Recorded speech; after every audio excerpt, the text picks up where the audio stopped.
राधे भक्तों, किशोरी जी की कृपा हम सब पे बनी रहे। तो आप सबको पता है कि कार्तिक मास चल रहा है और कार्तिक मास में वैष्णव कार्तिक मास का व्रत करते हैं, जिसमें ब्रह्म मुहूर्त में स्नान करना, तुलसी माता को दीपदान करना, भगवान के स्तोत्रों का जाप पाठ और बहुत से नियम हैं। और जिन लोगों ने ये कार्तिक मास का व्रत नहीं किया है या किसी कारणवश वो ये व्रत करने से चूक गए हैं, तो अभी भी कुछ नहीं बिगड़ा है भक्तों। आप ये पूरे महीने के कार्तिक मास का फल फिर से प्राप्त कर सकते हैं कार्तिक मास के अंतिम 5 दिनों का व्रत करके। जी हाँ, जो कार्तिक मास के अंतिम 5 दिन होते हैं उन्हें भीष्म पंचक व्रत के नाम से जाना जाता है या भीखू भी कहा जाता है।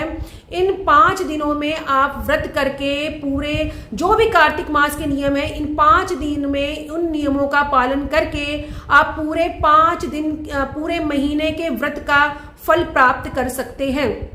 ये जो अंतिम के 5 दिन है, जो देव उठनी एकादशी से आरंभ होते हैं। देव उठनी एकादशी 1 नवंबर से है और 5 नवंबर को पूर्णिमा पड़ रहा है। तो देव उठनी एकादशी से पूर्णिमा के बीच जो 5 दिन है, वो 5 दिन भीष्म पंचक के नाम से जाने जाते हैं। आप सुबह ब्रह्म मुहूर्त में उठ जाइए, 3 से 4 के बीच में आपको स्नान कर लेना है। स्नान करने के बाद भगवान के सम्मुख आप संकल्प करिए, तुलसी माता को दीपदान करिए। शाम के समय सायंकाल में भी तुलसी माता को दीपदान करिए। दीपदान शुद्ध देसी घी के दीपक से ही आपको करना है। और पीले वस्त्र धारण करिए, भूमि पर शयन करिए। 5 दिन आपको व्रत करना है। अगर आप 5 दिन का व्रत नहीं कर पा रहे हैं तो एक समय भोजन कर भी आप व्रत कर सकते हैं, लेकिन वो भोजन पूर्ण रूप से सात्विक होना चाहिए। उसमें लहसुन प्याज आदि का उपयोग नहीं होना चाहिए। आपको भूमि पर शयन करने का है। आप अगर तुलसी माता की जो सूखी काष्ठ होती है उससे आप अगर हवन करते हैं, उससे अगर श्रीमन नारायण को, श्री हरि को अगर आप उससे आरती करते हैं तो उससे हजारों गुना ज्यादा आपको फल प्राप्त होगा।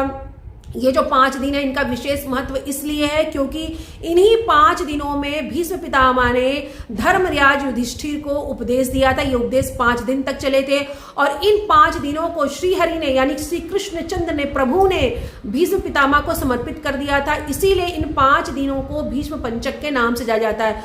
तो भक्तों, अभी कुछ भी बिगड़ा नहीं है, आप तैयारी कर लीजिए।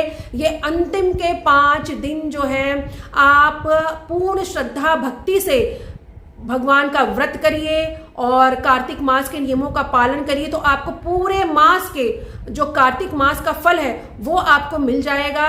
राधे राधे भक्तों।